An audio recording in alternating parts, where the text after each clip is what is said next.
ornamento, adorno, eso significa Parán. Damos la bienvenida a nuestros hermanos que se conectan a esta transmisión desde la iglesia Benecer en Tlaxcala. Estamos comenzando a estudiar un tema nuevo que lo titulé Los tres retornos de la Trinidad. Los tres retornos de la Trinidad. Estamos en el año del retorno. Estamos leyendo dos pasajes iniciales, que es Zacarías capítulo 1, versículo 2 al 3, y Habacuc capítulo 3, versículo 3. Dios vendrá del monte Temán, del monte de la diestra, y el santo del monte del adorno, del ornamento, del arreglo. Yo no diría, bueno, ¿eso qué significa? ¿Por qué es importante analizar los significados? Pues es de mucha relevancia, mis amados hermanos, porque si aquí Habacuc 3:3 dice que Dios vendrá de Temán, del monte Temán, quiere decir que Él vendrá con la diestra de su fuerza, con la diestra de su justicia, pero también nuestro Señor Jesús está a la diestra del Padre, a la diestra de Dios el Padre. Y el santo, que yo interpretaría aquí que es el Señor Jesús, porque Él es santo, no hay otro como Él, no hay otro hombre como nuestro Señor Jesús, que Él fue santo en todas las cosas. Dice que Él vendrá del monte, del ornamento, del adorno y del arreglo. Entonces aquí hay dos regresos, ya de entrada vemos dos regresos.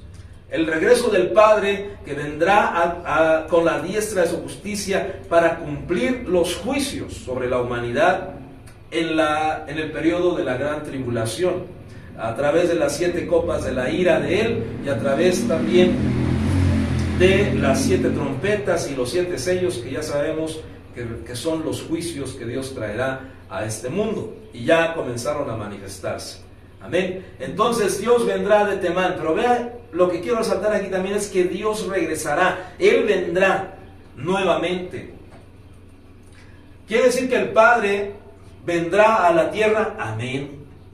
Que el Señor Jesús vino a la tierra, ya lo sabemos. Y que regresará, también ya lo sabemos. Y el Espíritu Santo también está hoy en día en la tierra. Y Él regresó a la tierra, porque anteriormente también visitaba el Espíritu Santo a los santos hombres que hablaban inspirados por Él. Tan es así que 40 hombres en la Escritura, más de 40 hombres fueron inspirados para escribir cada uno de los libros de la Biblia, en un periodo de 1400 años. El Espíritu Santo entonces visitó la tierra, pero a partir de que el Señor Jesús resucitó y en la fiesta del Pentecostés vino el Espíritu Santo sobre 120 discípulos, ya no regresó al Padre. Amén. Ya me estoy adelantando mucho, pero quisiera ir paso a paso.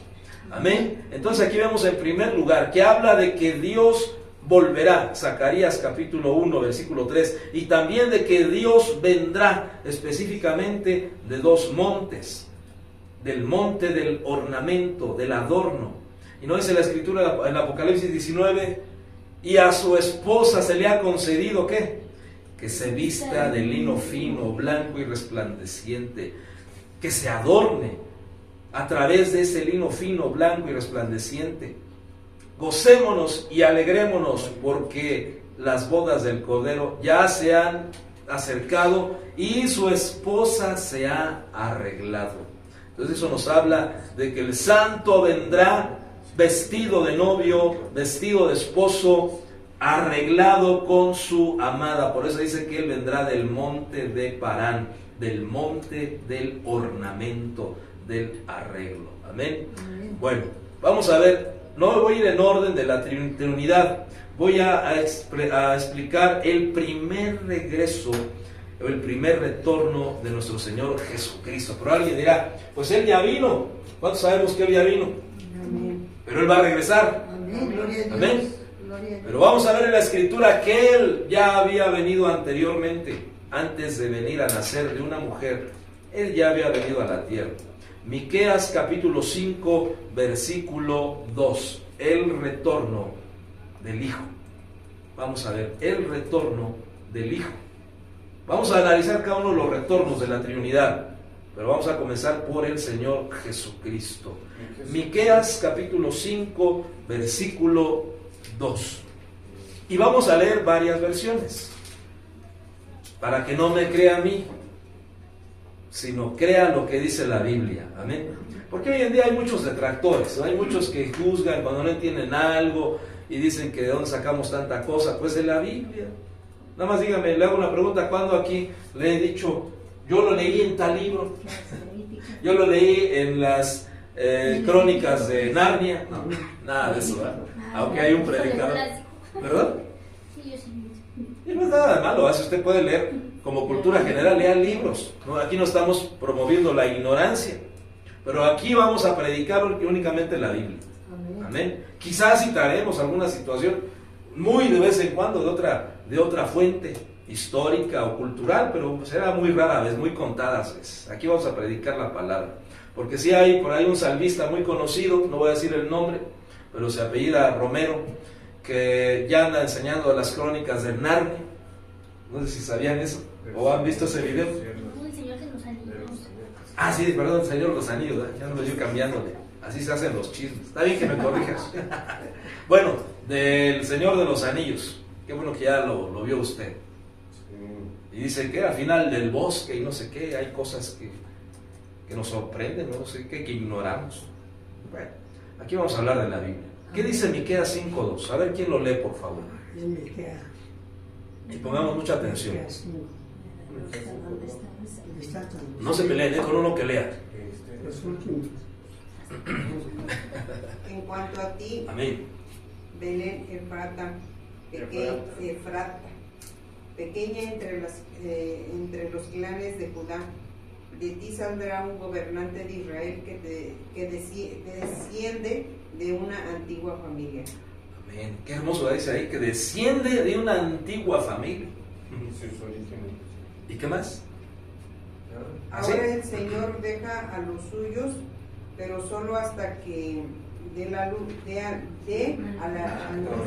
Ajá. Una mujer que está esperando un hijo, entonces se reunirán con sus compatriotas, Amén. los israelitas que están en el desierto. Miren, gracias hermanita, esos dos versículos tienen una profundidad, pero yo diría abismal. Aquí nos tardaríamos hablando toda la tarde y noche de estos dos versículos nada más. Dice, pero tú, Belén. ¿Y qué significa Belén? Belén, campanas de Belén. Betlehem, ¿verdad? Casa de pan. Tu casa de pan, es decir, que no de cualquier casa. Es únicamente de la casa que tiene el pan.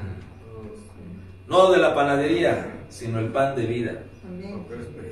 Pero tú, Belén, y aquí hay una Belén. ¿Cuántos dicen amén? Ustedes Belén, aunque no se llame Belén. Pero aquí, también hay una Belén, ¿verdad? Que hoy no vino, pero la saludamos y la bendecimos. Amén. Y aquí hay una Belén espiritual. Tu casa del pan, Belén, Efrata. ¿Y qué significa Efrata? Hoy vengo de muchos significados. Efrata. ¿Qué significará Efrata?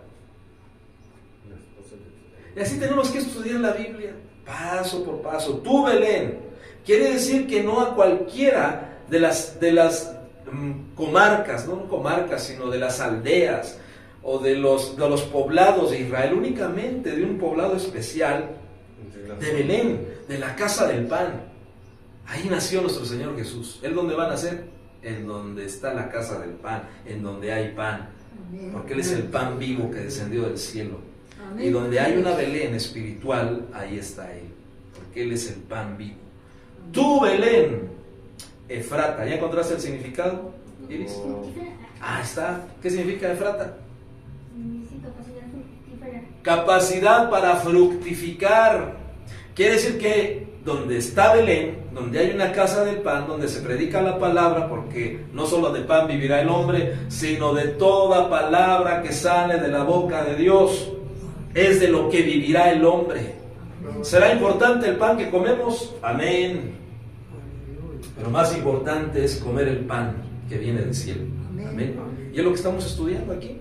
Pero tú, Belén, la que tiene capacidad para fructificar, quiere decir que para que fructifiquemos tenemos que ser en primer lugar casa de pan. No podemos dar fruto si no nos comemos el pan pan vivo, si no leemos el pan de la Escritura. ¿Cuántas veces al día no comemos este pan de la Biblia? No me respondan, pero yo le hago la pregunta para que analicemos. Y queremos ser fructíferos si no leemos la Biblia. ¿De qué vamos a aprender? ¿De qué vamos a actuar? ¿De qué vamos a desarrollarnos? Tenemos que comer el pan, porque Belén es la que tiene capacidad para fructificar. Efrata, de ahí viene Efraín.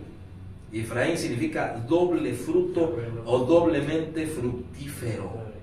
Efrata, aunque eres pequeña entre las familias de Judá.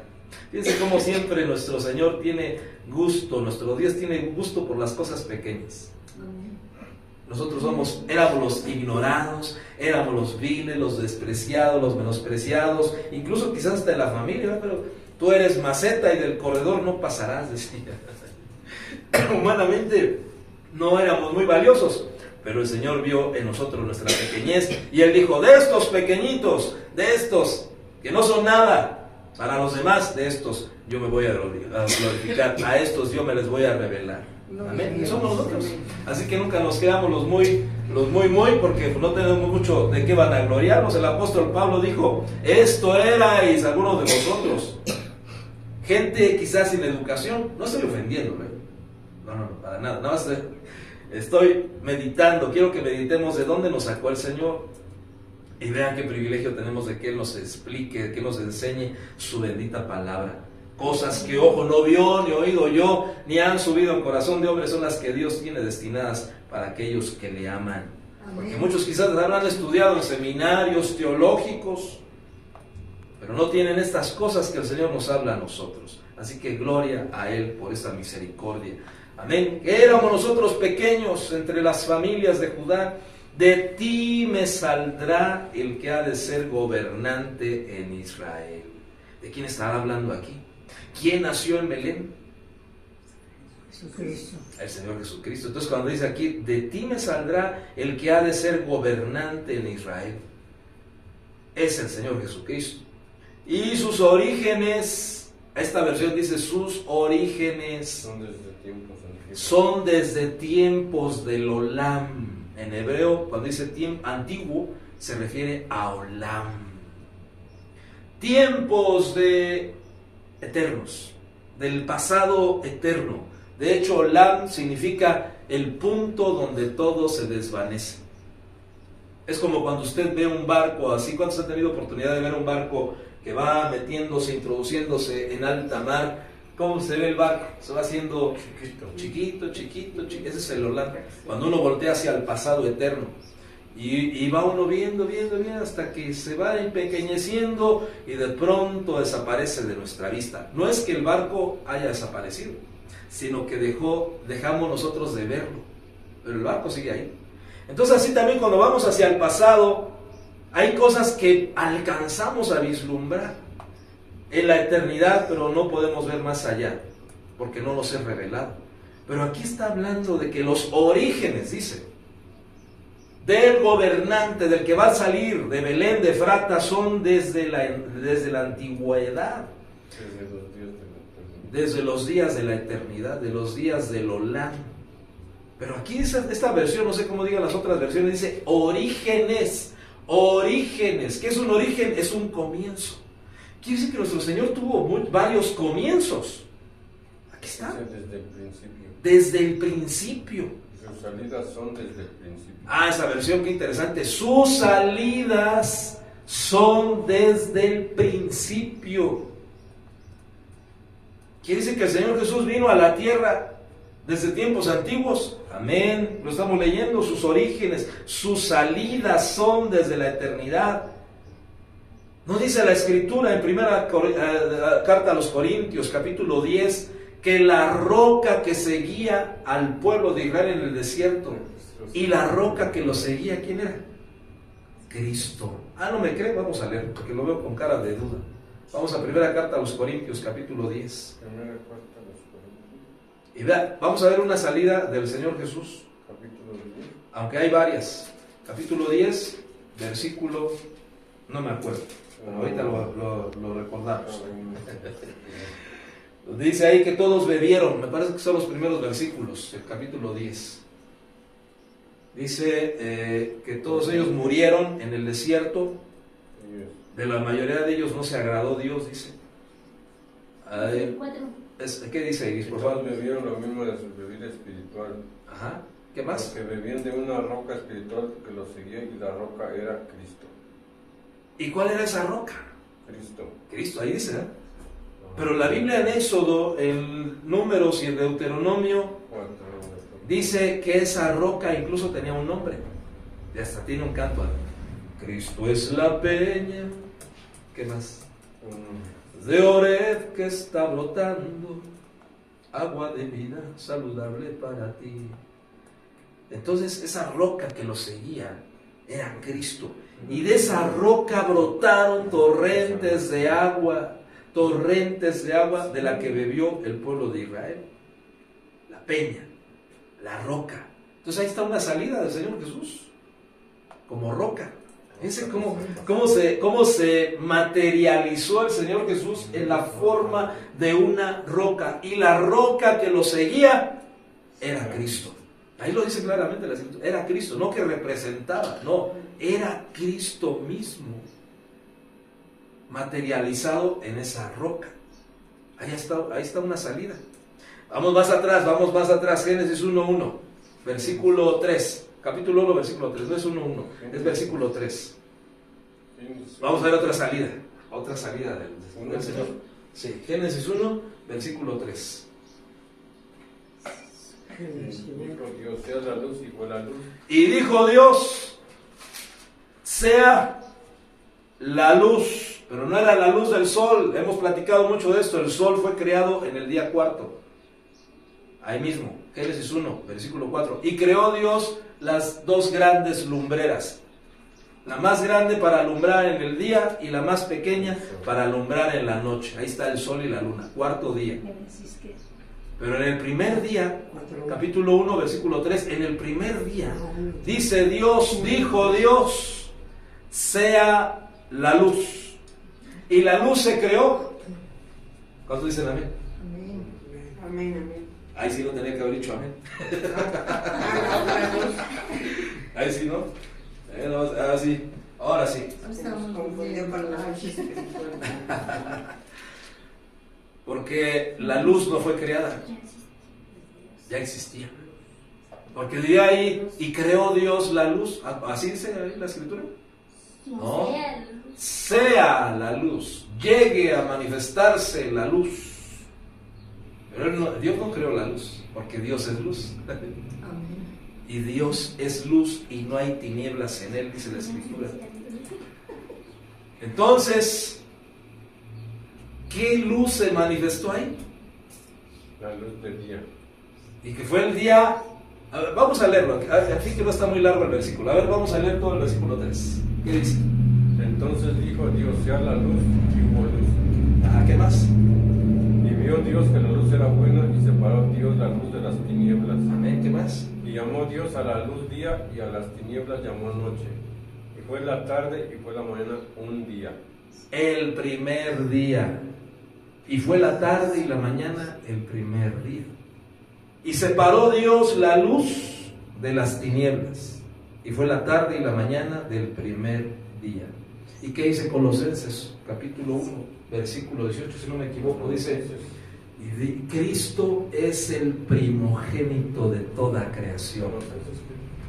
Capítulo 1, si no me equivoco, es versículo 8 o 18. Vamos a leerlo. Porque Cristo Jesús, ya hace rato lo entonábamos, Él es el primogénito. Él es también la cabeza del cuerpo, que es la iglesia. Y es en el principio es primogénito entre los muertos, a fin de que tenga en todo la primacía. Para que en todo el Señor... ¿Qué versículo es, hermano? 18. A ver, vuelvo a leer, por favor. Él es también la cabeza del cuerpo, que es la iglesia. Amén. ¿Qué Y más? Él es el principio, el primogénito entre los muertos, a fin de que Él tenga en todo la primacía. Para que Él tenga en todo la primacía. ¿Y qué es primacía? Primero. El primero en todo, el primer lugar. Entonces, en el primer día, mis hermanos, como Cristo es el que tiene el primado, Entonces Él fue la luz que se manifestó ahí. Y no dijo el Señor Jesús: yo soy la luz del mundo. El que me sigue no andará en tinieblas. Entonces ahí está la separación. Cuando seguimos al Señor Jesús, entramos a la dimensión del día primero. Ya no somos de las tinieblas. Entonces entramos al primer día, a la dimensión del primogénito, mis hermanos. Para que tenga la preeminencia. La preeminencia, ¿verdad? Esa es otra traducción. ¿Qué significa preeminente? El que se manifiesta en el primer lugar, o el que tiene la primera posición. No necesariamente el primer nacido, sino el que tiene el primer lugar, el que es más importante. Amén. Entonces tenía que el Señor Jesús manifestarse, pero no fue creado como luz, no, porque Él es la luz. El Señor Jesucristo dijo: yo soy la luz del mundo, y el que me sigue no andará en tinieblas. Cuando se utiliza en griego la palabra mundo, ahí yo soy la luz del mundo, se utiliza la palabra griega cosmos, cosmos. Yo soy la luz del cosmos. Y eso amplía nuestro entendimiento, mis hermanos, porque el Señor Jesús no solamente alumbró a este mundo, sino que Él alumbró a todo el universo, todo el cosmos. Este evangelio, mis hermanos, es cósmico, no es nada más de la tierra. Por eso les digo que esto no es una religioncita ahí barata. No. Esto es un evangelio glorioso. Es un evangelio que trasciende fronteras de tiempo y espacio. Entonces, otra salida, yo me atrevería a decir que es una de las primeras salidas de nuestro Señor Jesús a esta creación, a este cosmos, a este universo. Dice ahí: y dijo Dios, sea la luz. Ahí se manifestó el Señor Jesús, la luz del cosmos, la luz del universo. Y empezó Dios el Padre a recrear la tierra. En 6 ciclos creativos empezó a reformar la creación. Amén. Gloria a Dios. Entonces, ahí está otra salida del verbo, como la luz del universo, la luz del mundo, para separar la luz de las tinieblas y que se manifestara el día primero, porque Él es el primero en todo. Amén. Yo te hago una pregunta: si Él es el primogénito, Él es el que tiene el primado, el primer lugar, la preeminencia, ¿será que tiene el primer lugar en nuestras vidas? Porque Él lo debe ocupar. Él es el primogénito, el que tiene la primacía, el primer lugar. Entonces, si no es así, démosle el primer lugar, mis hermanos, porque Él es el primogénito, el que debe manifestarse antes que cualquier cosa, el que debemos dar el primer lugar en nuestras vidas. Amén. Hay otra que viene a mi mente, nada más que no tengo el pasaje, pero vamos a buscarla. Fíjate que aquí hay buenos hermanos que manejan la concordancia. Cuando Josué, primeros capítulos del libro de Josué, tiene un encuentro con un varón. Vamos a buscarlo, a ver si me ayuda. El varón dice como título: de la espada desenvainada, ahí en Josué. Estamos viendo varias de las salidas de los orígenes del Señor Jesús a este mundo, a este universo, incluso antes de que Él naciera de la Virgen María. Amén. Cuando Él vino a nacer de la Virgen María, no fue la primera vez que Él visitó este mundo. Estamos viendo que ya visitó a esta tierra como la roca en el desierto que seguía al pueblo de Israel. Estamos viendo que Él se manifestó como la luz creativa en Génesis capítulo 1, versículos 3 y 4. Pero también hay otra salida de Él ahí en el libro de Josué. No sé si ya lo encontraron. El título dice así: Josué y el varón de la espada desenvainada. Es Josué 5, del 13 al 18. ¿Qué dice Iris, por favor? Josué 5, del 13 en adelante. ¿Qué dice? Y sucedió que cuando Josué estaba cerca de Jericó, levantó los ojos y miró, y he aquí un hombre estaba frente a él con una espada desenvainada en la mano. Y Josué fue hacia él y le dijo: ¿eres de los nuestros o de nuestros enemigos? Y él respondió: no, más bien yo vengo ahora como capitán del ejército del Señor. Y Josué se postró en tierra, le hizo reverencia y dijo: ¿qué dice mi señor a su siervo?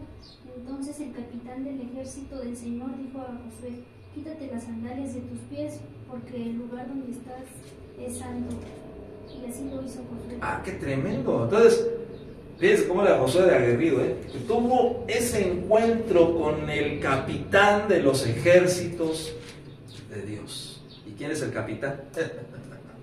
El Señor Jesucristo. Él es el capitán. No dice la Biblia que Él va a regresar ahí en el capítulo 19 de Apocalipsis, que Él viene con espada, va sentado en un... y que la espada, ¿de dónde sale? De su boca.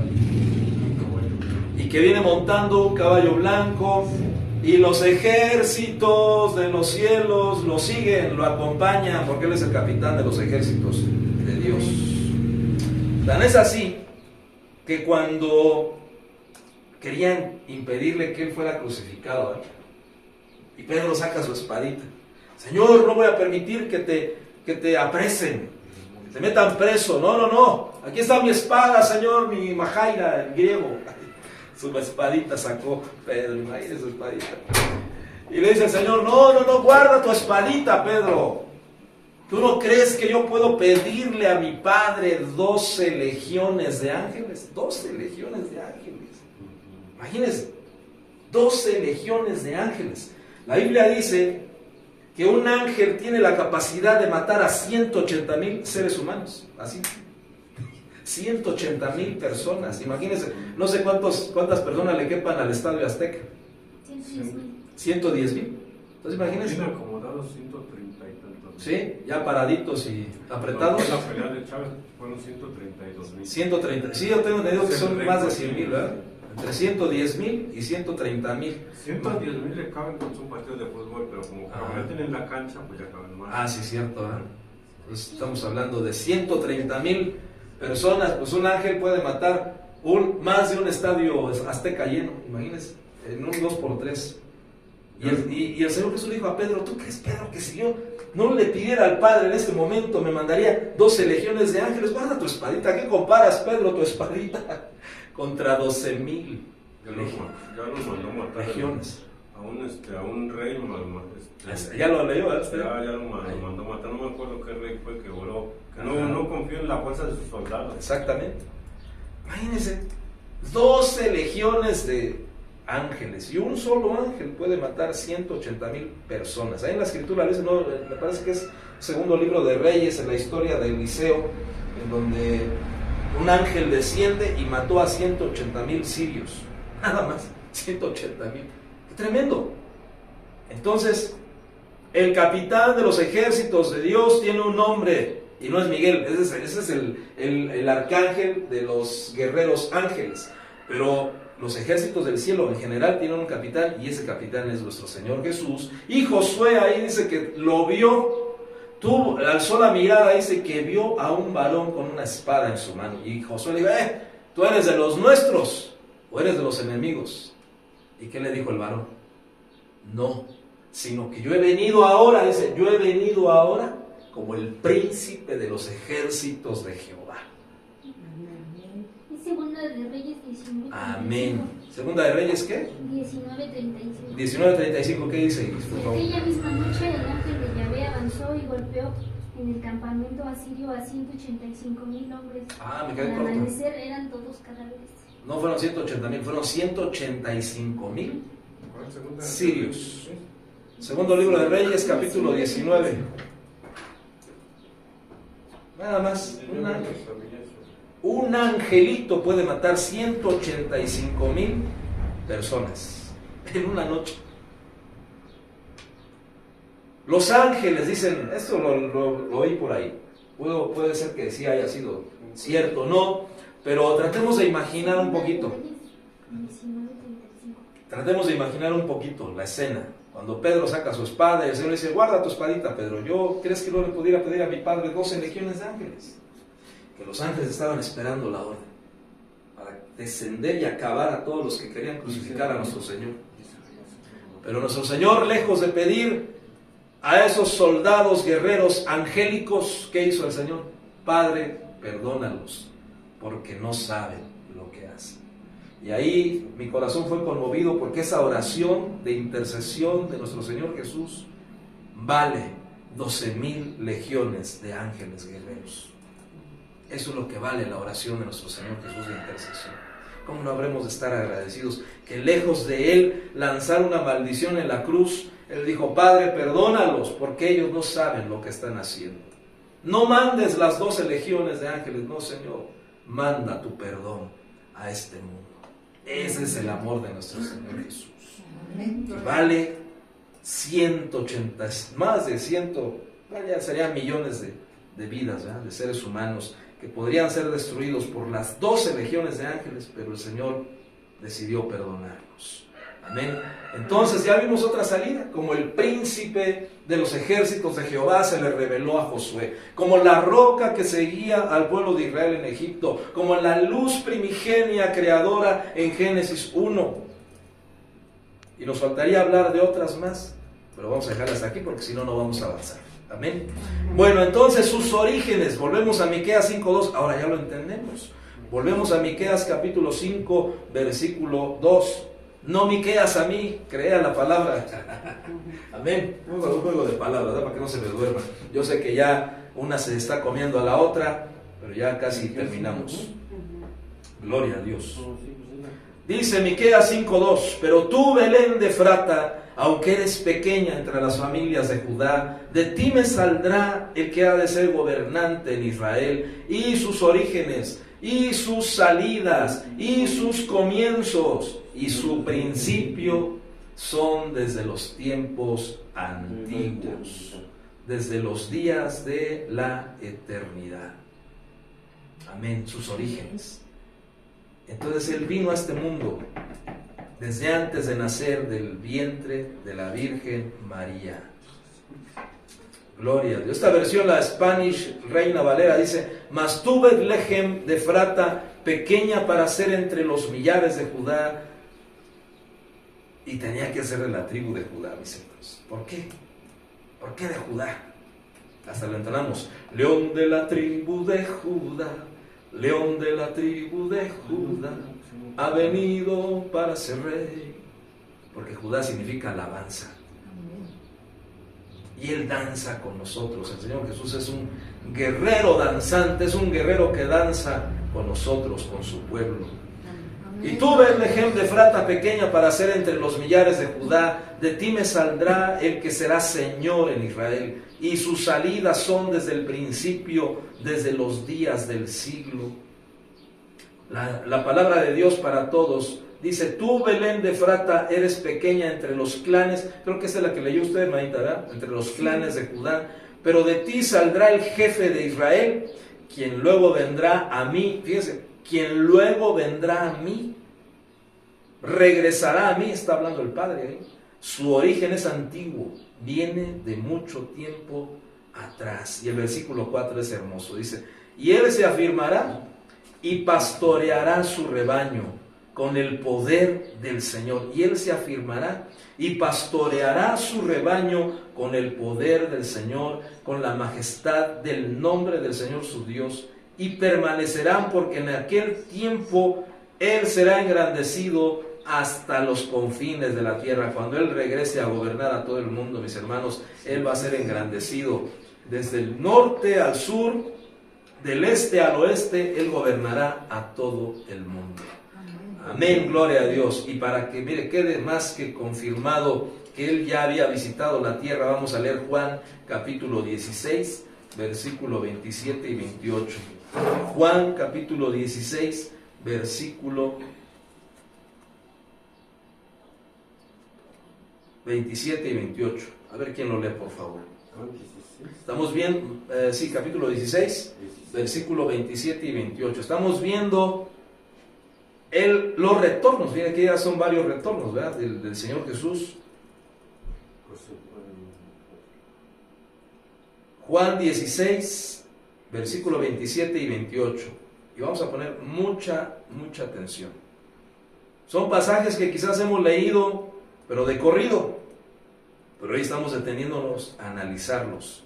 Es muy importante leer la Escritura así, despacito, ir paso a paso para entenderla y no dejar pasar ningún detalle. Juan 16, 27, ¿ya lo tiene? Amén. Pues el mismo Padre os ama, está hablando el Señor Jesús, porque vosotros me amasteis y habéis creído que yo salí de Dios. Habéis creído que yo salí de Dios. Salí del Padre y he venido al mundo. Ojo, otra vez dejo el mundo, otra vez dejo el mundo y voy al Padre. Ahora lo entendemos. ¿Cuántas veces Él ha venido al mundo y lo ha dejado? Varias veces. Antes de venir a morir en una cruz y de venir a nacer de la Virgen María, Él ya había visitado el mundo. Salí del Padre, versículo 28, lo vuelvo a leer.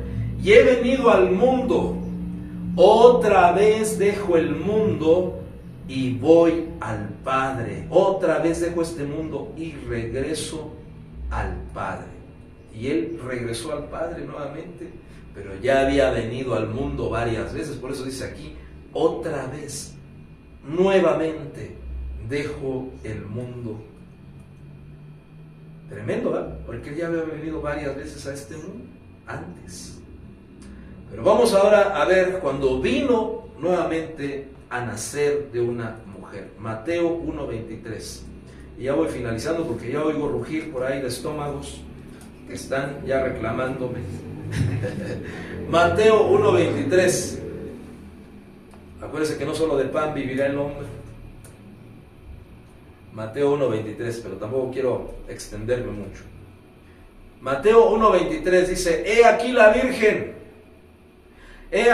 Virgen concebirá. Qué extraño, ¿eh? Una virgen, una mujer que no está casada, una mujer que no se ha dado a varón. ¿Cómo? Una mujer dará a luz un hijo y llamará su nombre Emmanuel, que declarado es Dios con nosotros. He aquí la Virgen, versículo 23, Mateo 1. La Virgen concebirá. Yo le hago una pregunta. ¿Una mujer cuando concibe es virgen? No, ¿verdad? Ya no es virgen, ya es mamá. Dejó de ser virgen y se convirtió en mamá. Pero aquí la Escritura dice, he aquí que la Virgen seguirá siendo virgen. Al concebir seguirá siendo virgen. Y al dar a luz un hijo seguirá siendo virgen. Ay, hermano, entonces sí, hay que adorar a la guadalupana. No, porque María no se quedó siempre virgen. Ella dio a luz más hijos. 7 hijos más, por lo menos. Judas, no Iscariote, fue hermano del Señor Jesús. Jacobo fue otro hermano de nuestro Señor Jesús. Él tuvo hermanos y hermanas también. Pero hasta ese momento, cuando María concibió y dio a luz al Señor Jesús, ella siguió quedando virgen. Hasta ese momento. Y dice aquí, y llamará su nombre Emmanuel, que declarado, traducido, significa Dios con nosotros. Emmanuel, y no es el cantante Emmanuel que canta toda la vida, no. Aquí está hablando de nuestro Señor Jesús. ¿Cuántos nombres tiene nuestro Señor Jesús? ¿Cuántos nombres? A ver, vamos a hacer memoria. ¿Cuántos nombres tiene nuestro Señor Jesús? Jesús, Jesucristo, ¿qué otro? Príncipe de paz. Príncipe de paz, ¿qué otro? Emmanuel. Emmanuel, lo estamos leyendo, ¿verdad? ¿Qué otro? Vamos a Isaías capítulo 9 de Isaías, versículo 1 y 2, si no me equivoco. Vamos a Isaías. Y ahí va usted a encontrar 8 nombres. ¿Cuál es Isaías? Capítulo 9. Nos dice que Él es consejero. Me parece que es, sí es 9, ¿no? De Isaías. A ver quién lo encuentra, por favor. ¿9 qué? Ahí los primeros versículos. ¿Qué dice? Pero no habrá más lobreguez. ¿Qué más? Más abajo. Más abajo. Porque un niño nos ha Ahí está. nacido. ¿Qué versículo es? 6. Ah, ¿qué dice? Porque un niño nos ha nacido, un hijo nos ha sido dado, y la soberanía reposará sobre sus hombros, y se llamará su nombre admirable. Admirable. Vamos despacito, hermano. Dice admirable. Luego, Consejero, consejero, Dios poderoso, Dios y luego poderoso, Dios poderoso, Padre eterno, Padre y eterno. ¿Qué otro? Príncipe de paz. Príncipe de paz. ¿Ya? Entonces, uno de los nombres del Señor Jesús es admirable. Otro, ¿por qué digo que hay que separar los nombres ahí? Porque en hebreo no se manejaban comas. Las comas vinieron mucho tiempo después, gracias a los traductores, a los escritores de la Biblia, pero ya traducida al alemán, al español, al inglés, ya le pusieron comas. Pero en el original hebreo no había comas, entonces son diferentes nombres. Admirable, consejero, ¿qué más? Dios poderoso, Dios poderoso, ahí van 4. ¿Qué otro? Padre eterno, Padre eterno, y Príncipe de paz. príncipe sería el 7º nombre y paz sería el 8º nombre. Ahí tenemos 8 nombres de nuestro Señor Jesús.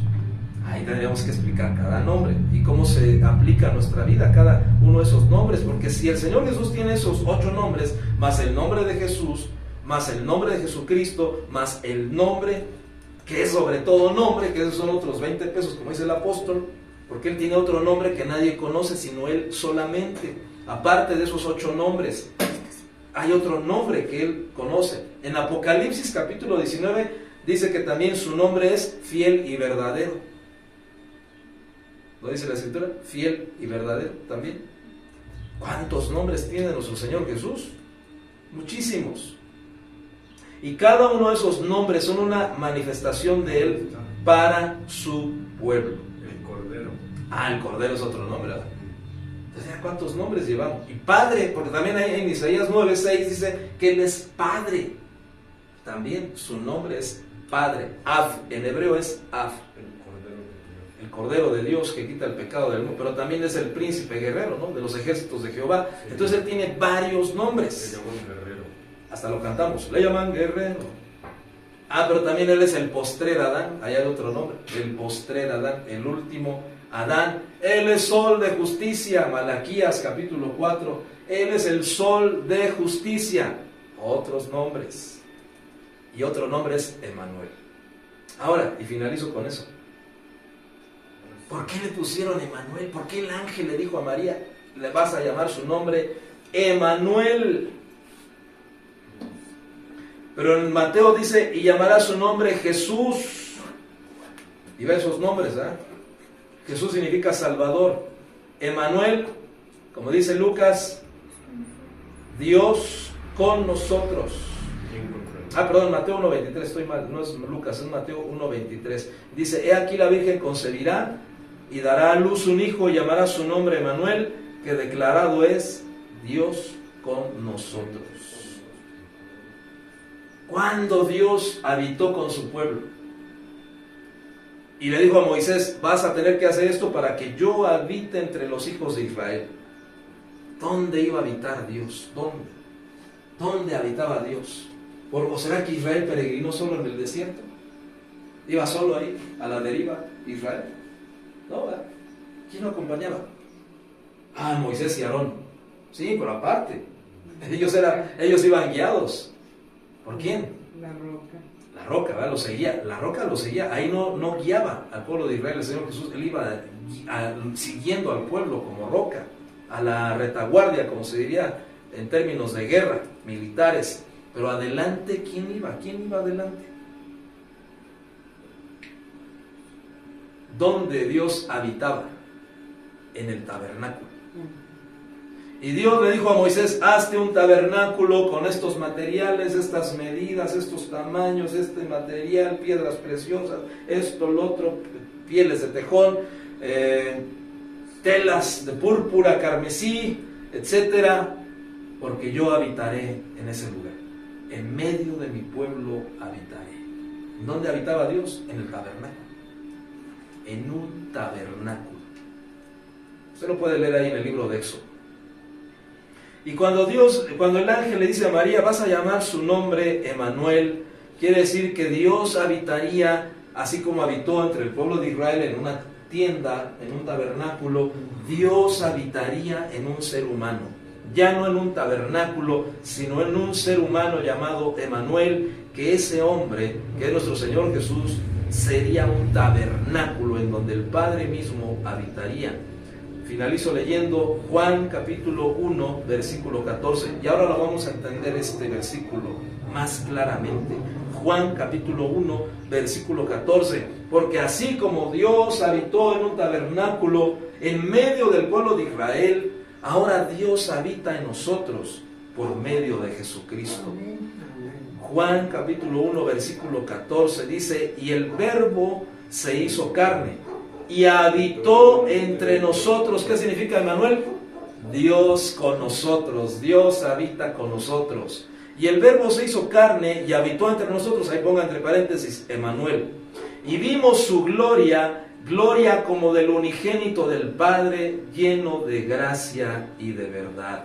Pero cuando en griego se utiliza la palabra habitó, se traduce eskenoo, con K, eskenoo, y significa acampar.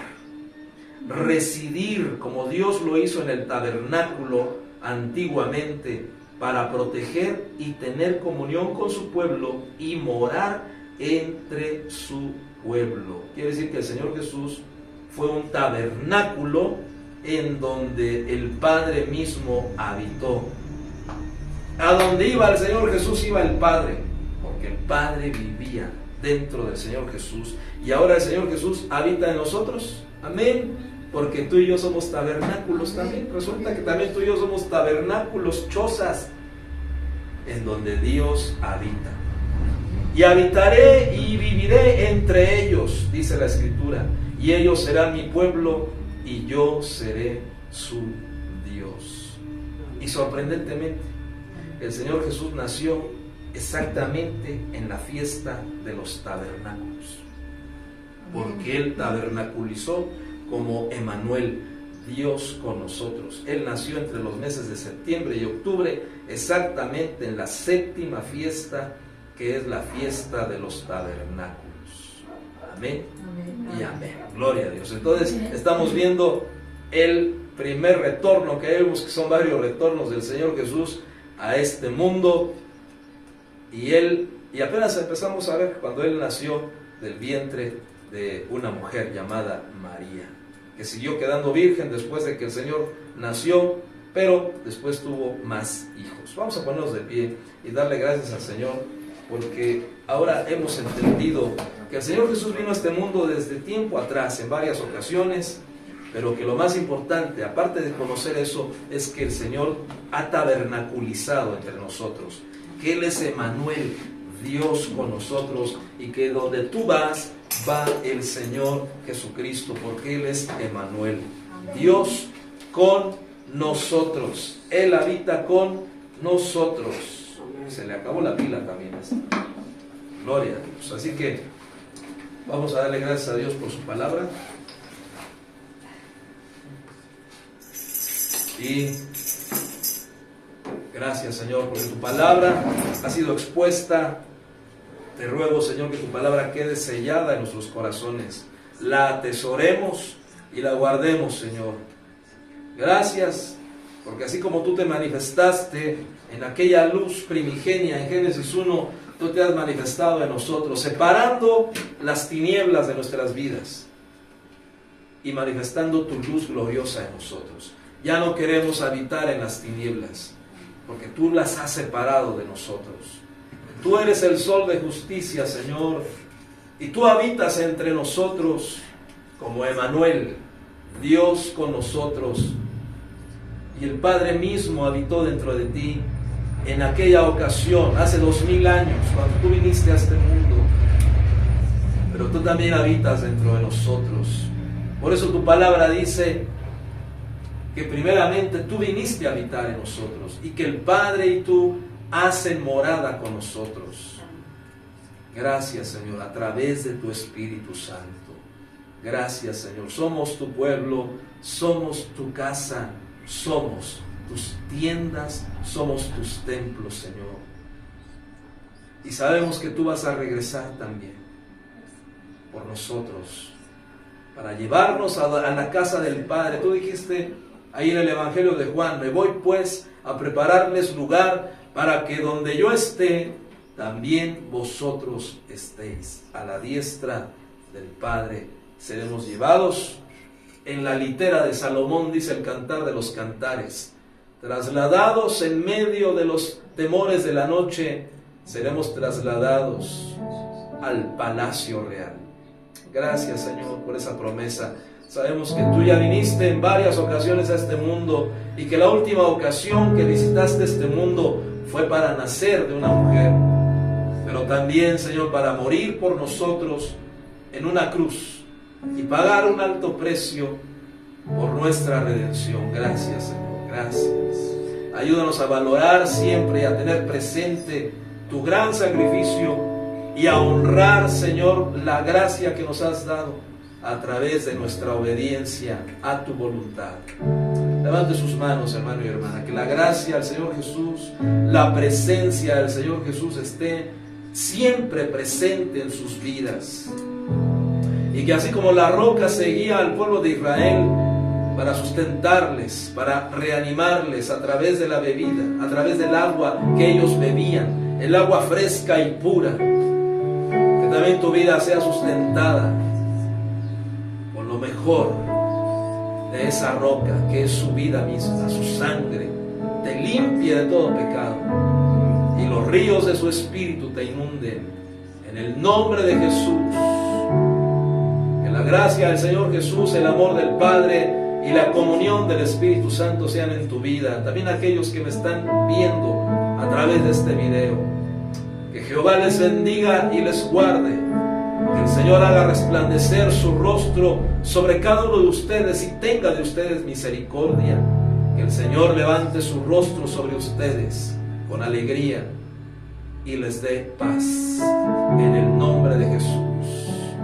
Gracias, Señor, amén, amén y amén. Finalicemos entonando este canto hermoso.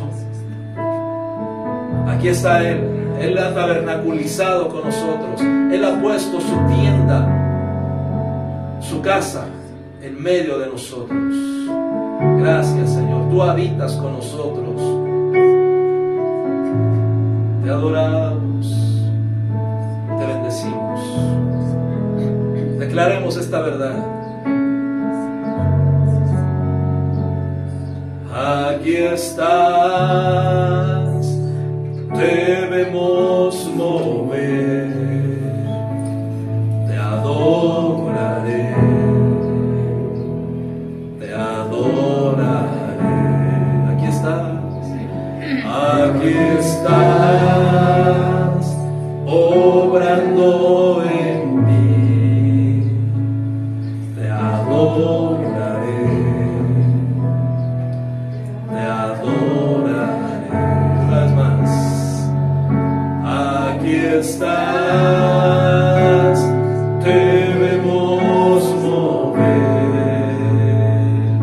te adoraré, te adoraré, te adoraré. Aquí estás,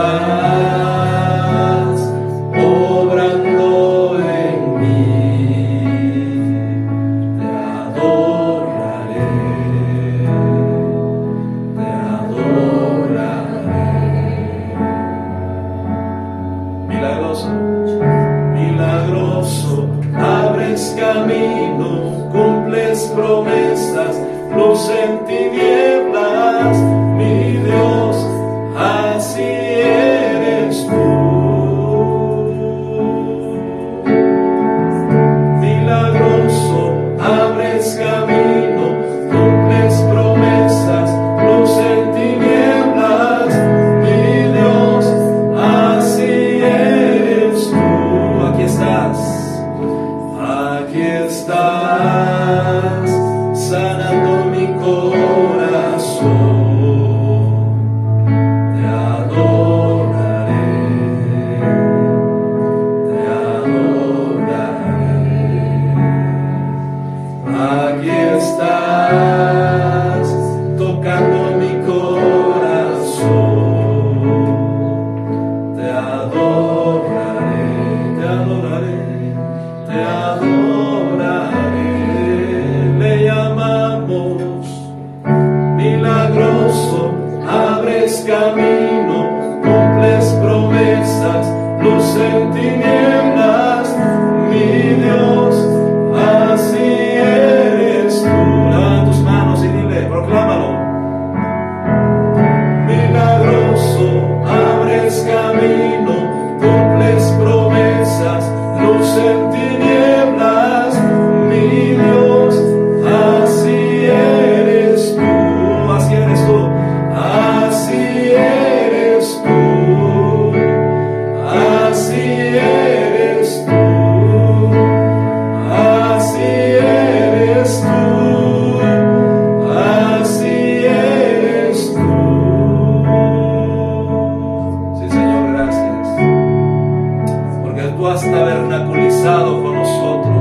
es uno de tus tantos nombres y creemos en el poder de ese nombre.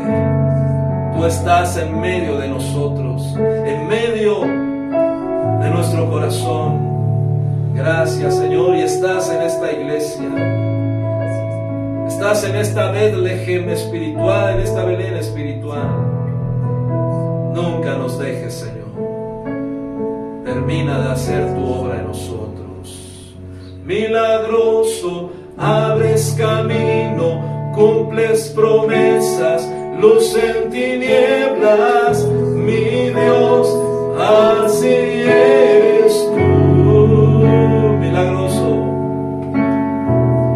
milagroso, abres camino, cumples promesas, luz en tinieblas, mi Dios, así eres tú, así eres tú, así eres tú, así eres tú, así eres tú. Una vez más, milagroso, milagroso, abres camino, cumples promesas, luz en tinieblas, mi Dios, así eres tú, así eres tú, así eres tú, así eres tú, así eres tú. Gracias, Señor. Recibe la gloria, recibe la honra para siempre, Señor. Te bendecimos y te damos gracias, Señor. Gracias, gracias, Señor. Amén, amén y amén. Gloria a Dios. Amén, Señor. Gracias. Despedimos la transmisión. Qué bueno que se conectaron con nosotros. Que Dios les bendiga. Amén.